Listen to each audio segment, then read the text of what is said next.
प्रिय विद्यार्थियों, पिछले लेक्चर में हमने सेरीकल्चर के अंतर्गत टाइप्स ऑफ सिल्क और सिल्क मॉथ में सामान्यतः होने वाली बीमारियां, इस इंसेक्ट के जो प्रीडेटर्स हैं, वो एनिमीज़ हैं, वो उन सब के बारे में पढ़ा था।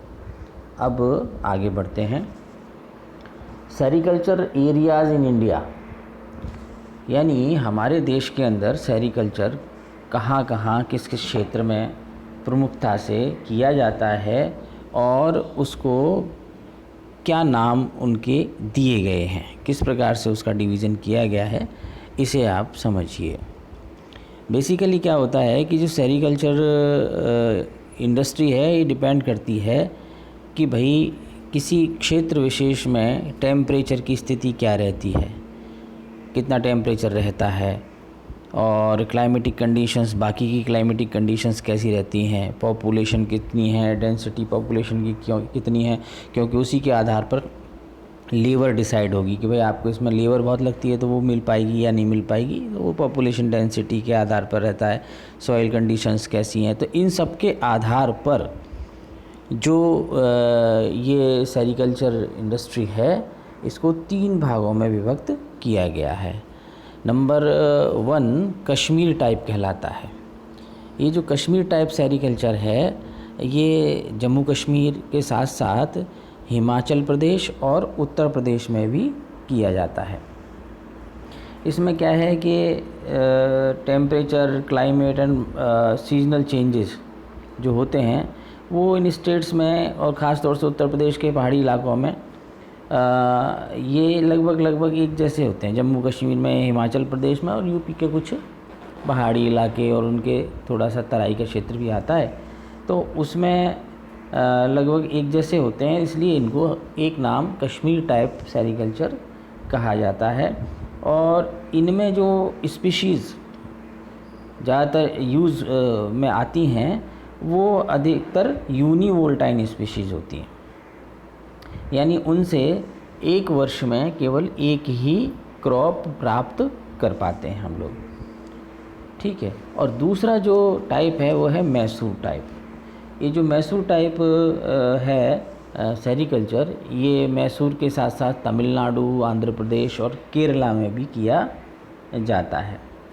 ये इन स्टेट्स के अंदर जो क्लाइमेटिक कंडीशन है ट्रॉपिकल क्लाइमेट होता है और जो तापमान है वो मध्यम तापमान रहता है और वो लगभग एक जैसा तापमान पूरे वर्ष पर्यंत देखने को मिलता है, यानी उनमें टेम्परेचर फ्लक्चुएशन बहुत अधिक नहीं है। एक मॉडरेट सा temperature through out the year हम देख सकते हैं। और यहाँ पर मैसूर टाइप सेरीकल्चर में जो स्पीशीज़ जो काम में आती हैं उनसे हमें साल में 2 बार या 2 से अधिक बार हम सिल्क की फसल ले सकते हैं, यानी बाई वोल्टाइन और मल्टी वोल्टाइन स्पीशीज़ जो है वो इन क्षेत्रों में आराम से सेरीकल्चर में सरवाइव कर पाती हैं और ठीक तरीके से हमें उनका आउटपुट मिलता है। तो ये दूसरे तरह का सेरीकल्चर हुआ मैसूर टाइप। और तीसरे प्रकार का जो सेरीकल्चर है वो है West Bengal type. West Bengal type, Paschim Bangal type का जो सेरीकल्चर है ये पश्चिम बंगाल के साथ साथ असम, बिहार में भी हम देख सकते हैं, क्योंकि इनकी भी जो ट्रॉपिकल क्लाइमेट है ये है और इसके साथ साथ इनकी जो टेम्परेचर की पोजीशन है वो लगभग एक जैसी है, यानी तापमान जो इन स्टेट्स के अंदर है वो थोड़ा सा हाई टेम्परेचर रहता है समर सीजन में, समर में थोड़ा सा हाई हो जाता है। इसके अलावा फिर टेम्परेचर जो होता है मॉडरेट टेम्परेचर रहता है और वो भी लगभग एक जैसा ही रहता है। और इन स्टेट्स के अंदर मल्टी वोल्टाइन स्पीशीज़ जो होती हैं वो सरवाइव कर पाती हैं, यानी एक साल में हम एक से अधिक फसल सिल्क की ले पाते हैं। तो कुल मिला के सेरीकल्चर एरियाज़ को हमने बांटा है पूरे देश के अंदर, वो 3 हिस्सों में बांटा, कश्मीर टाइप, मैसूर टाइप और वेस्ट बंगाल टाइप।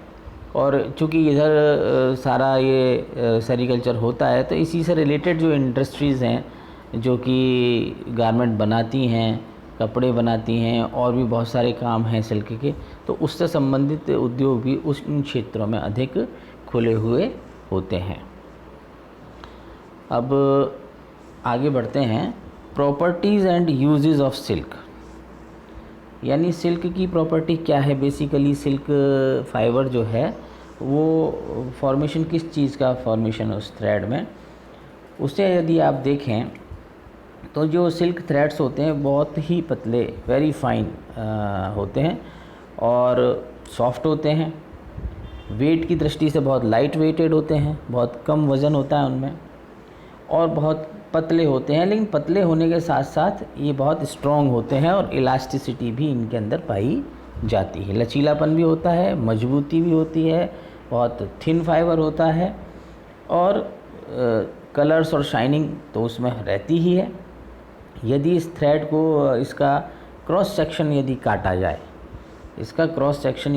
जाए, तो इसमें जो इसका इनर पोर्शन है, अंदरूनी भाग है, एक सिल्क फाइबर का क्रॉस सेक्शन काटिए तो उसका अंदर का सेंट्रल पोर्शन जो है इसका, वो अंदर वाला जो भाग है, मध्य भाग, उसमें करीब करीब 70 से 80% जो इसका पोर्शन है वो एक ट्रू फाइबर प्रोटीन है जिसको कहते हैं फाइब्रोइन, उसका बना हुआ होता है।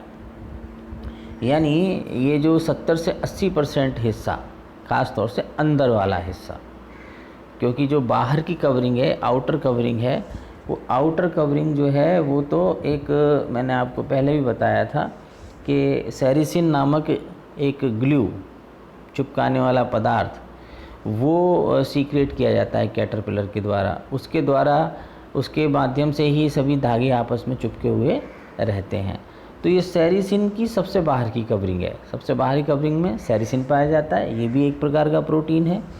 इसके बाद अंदर का टोटल एरिया, यानी टोटल एरिया, अगर आप मान लीजिए फाइबर का टोटल एरिया देखते हैं तो फाइबर का टोटल एरिया में से 70 से 80% में फाइब्रोइन नामक एक फाइब्रस प्रोटीन इसके अंदर पाई जाती है, उसका बना हुआ होता है। यानी इसमें फाइब्रोइन नामक प्रोटीन का ये बना हुआ मध्यम भाग और मेजर भाग इसका यही होता है। अब इसके अलावा ये जो इसकी थोड़ी सी मात्रा में इसमें एक वैक्स जैसा पदार्थ भी हमें देखने को मिलेगा। इसके अलावा कलरिंग मटेरियल भी इसमें होता है, यानी कुछ जैसे वैरायटी है वो कुछ क्रीमिश कलर की सिल्क प्रोड्यूस करती है, कुछ वैरायटी हैं जैसे कि टसर सिल्क वगैरह वो कॉपरी कलर की करती हैं, उनमें कलरेशन मटेरियल भी इनमें पाया जाता है।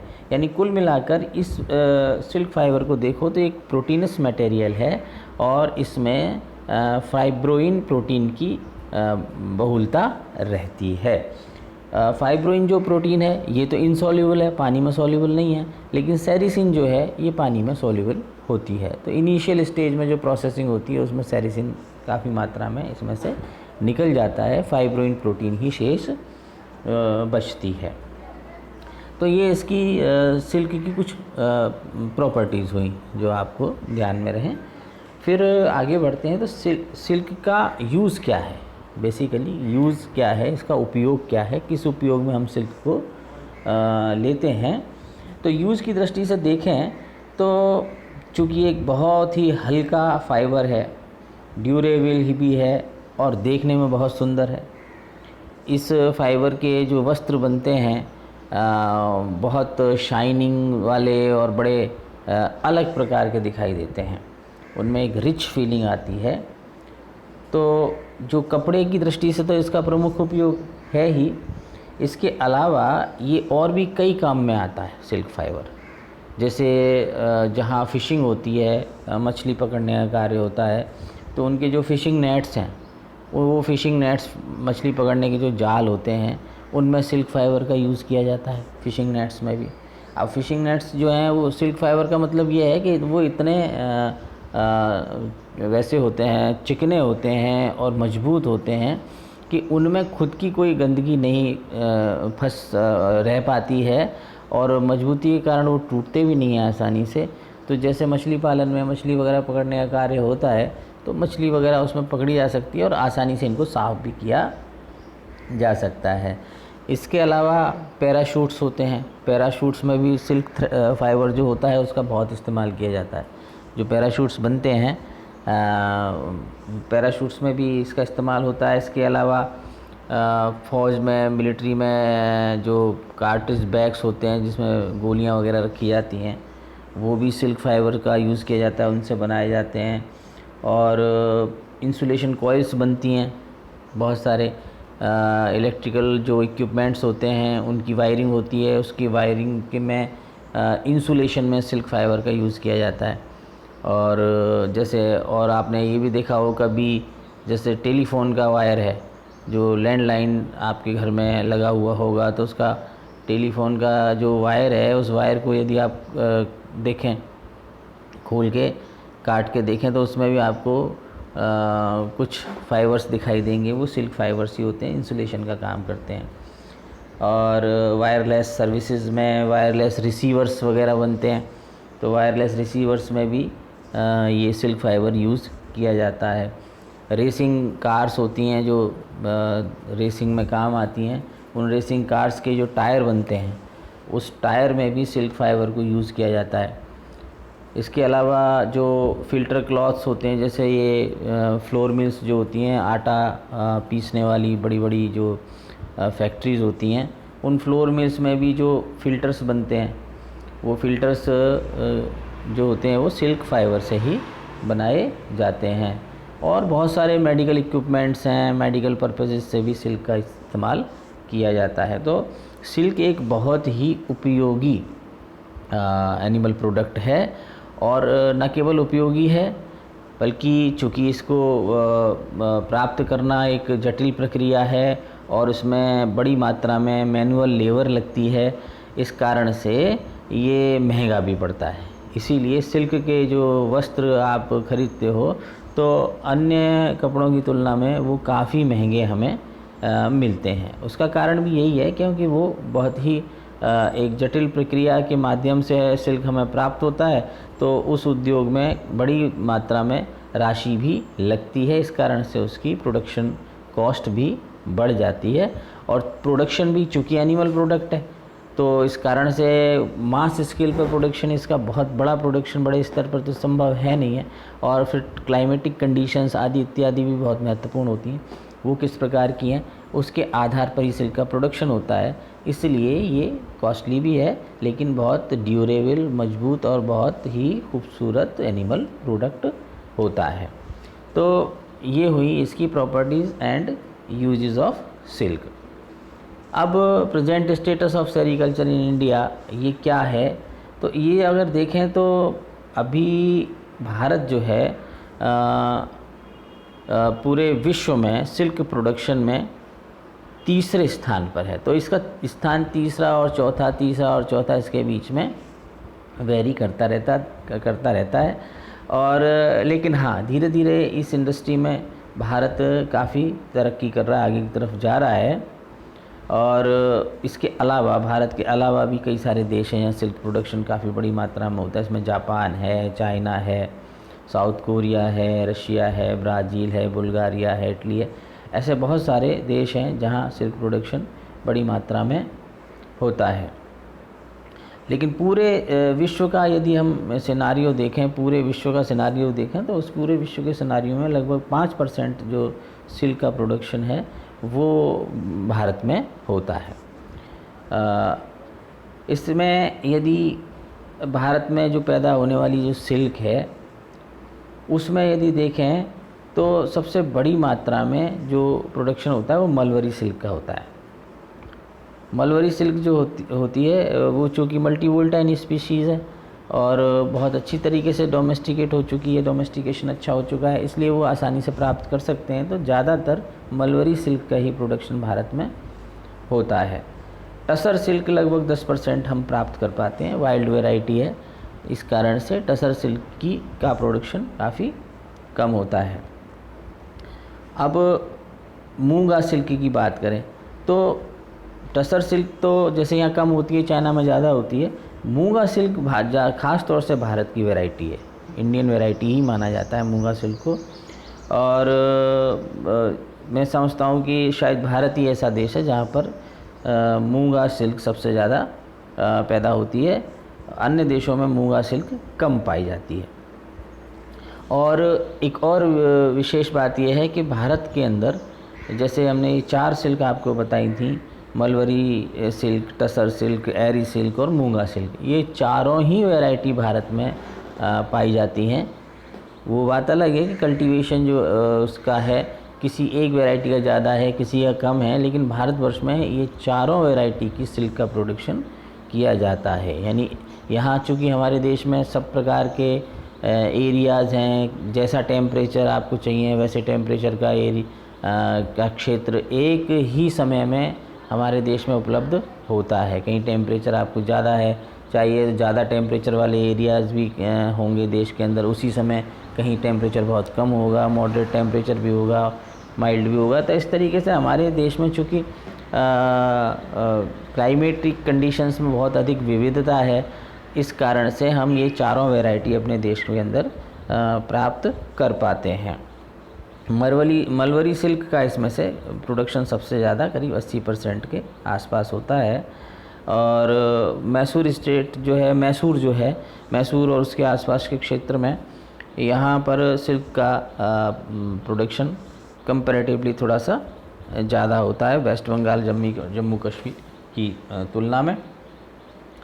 और बिहार में भी सिल्क का एक बहुत पुराना सेटअप बना हुआ है और वहाँ लगभग सारी वैरायटीज़ हमें देखने को मिल जाती हैं, लेकिन मूंगा उधर नहीं होता। अब बात आती है कि इस पूरी की पूरी सिल्क इंडस्ट्री को गवर्न करने के लिए भारत सरकार ने क्या क्या प्रबंध कर रखे हैं। तो उन्होंने कई तरह के संस्थान सिल्क के लिए खोले हुए हैं, जो कि ये सारा का सारा देखते हैं। जैसे सेंट्रल सिल्क बोर्ड है, तो सेंट्रल सिल्क बोर्ड की स्थापना हुई और सेंट्रल सिल्क बोर्ड ये सारी चिंता करता है कि देश के अंदर सिल्क का प्रोडक्शन कौन कौन से स्टेट्स में क्या क्या किस प्रकार से हो और उसके लिए क्या आधारभूत सुविधाएं हैं वो इस इंडस्ट्री के विकास के लिए प्रदान की जाए। तो कोऑर्डिनेशन का काम भी होता है डिफरेंट स्टेट्स के बीच में, वो सेंट्रल सिल्क बोर्ड द्वारा किया जाता है, केंद्रीय रेशम बोर्ड। इसके 5 क्षेत्रीय कार्यालय खोले हुए हैं, जिसमें बंगलौर है, मुंबई है, कलकत्ता है, नई दिल्ली है, श्रीनगर है। और ये इसके 5 क्षेत्रीय कार्यालय हैं जो कि अलग अलग स्टेट्स में हैं, वहाँ से इनका काम गवर्न होता है। इसके बाद इसके 7 क्षेत्रीय विकास कार्यालय हैं डेवलपमेंट के पॉइंट ऑफ व्यू से, जैसे भुवनेश्वर में है, उड़ीसा में है, गुवाहाटी असम में है, हैदराबाद जो कि आंध्र प्रदेश में है, लखनऊ, मद्रास और महेशमती मालदा पश्चिम बंगाल में, और बिहार में पटना में। ऐसे करके इनके क्षेत्रीय विकास के कार्यालय भी खुले हुए हैं। और देश के पूर्वोत्तर क्षेत्र में भी रेशम उद्योग जो है वो उसकी गतिविधियां ठीक तरीके से चलें, तो गुवाहाटी में भी एक निदेशक स्तर का कार्यालय स्थापित किया हुआ है। तो यूँ करके देश के अंदर सेरीकल्चर इंडस्ट्री को गवर्न करने के लिए, उसको ठीक तरीके से नियंत्रित करने के लिए, सुविधाओं के विकास की दृष्टि से केंद्रीय रेशम बोर्ड ये सारे काम देखता है। इसके अलावा सिल्क डेवलपमेंट के लिए इसमें लगातार शोध और रिसर्च ये सब कुछ होना आवश्यक है। तो रिसर्च इंस्टीट्यूट्स भी भारतवर्ष के अंदर इसके सेरीकल्चर से रिलेटेड बने हुए हैं, जिसमें केंद्रीय रेशम शोध और प्रशिक्षण संस्थान मैसूर में खुला हुआ है, और केंद्रीय रेशम और शोध प्रशिक्षण संस्थान बेरहामपुर पश्चिम बंगाल में भी खुला हुआ है, और केंद्रीय टसर शोध और प्रशिक्षण संस्थान रांची में है, और केंद्रीय रेशम तकनीकी शोध संस्थान बंगलौर में खुला हुआ है। तो यूँ करके रिसर्च एंड डेवलपमेंट की पॉइंट ऑफ व्यू से भी इंस्टीट्यूट्स हमारे देश के अंदर खुले हुए हैं, और बाकी रिसर्च इसके रेशम के सिल्क के प्रोडक्शन के पॉइंट ऑफ व्यू से, इंडस्ट्री के पॉइंट ऑफ व्यू से सेंट्रल सिल्क बोर्ड इसकी पूरी देखभाल करता है। प्रमुख रूप से ये एक लघु एवं कुटीर उद्योग के रूप में स्थापित एक उद्योग है और इसमें जो हमारा ग्रामीण अंचल है उसमें बड़ी मात्रा में लोगों को रोज़गार उपलब्ध होता है और इसमें जो काम करने वाले लोग होते हैं उनमें ये देखने में आया है कि लगभग 65% योगदान महिलाओं का होता है। यानी इस सेरीकल्चर इंडस्ट्री में महिलाओं की भूमिका एक बहुत बड़ी भूमिका है उस उद्योग को चलाने के लिए। तो इसमें अभी और बहुत अधिक डेवलपमेंट की भी आवश्यकता है ताकि और नए रोज़गार उत्पन्न हो सकें और लोग इस उद्योग को अपने आजीविका का साधन बना सकें। तो ये हुआ आपका सेरीकल्चर कंप्लीट। अब आज के लिए इतना पर्याप्त है। अगला चैप्टर अगले लेक्चर से शुरू करेंगे। Thank you.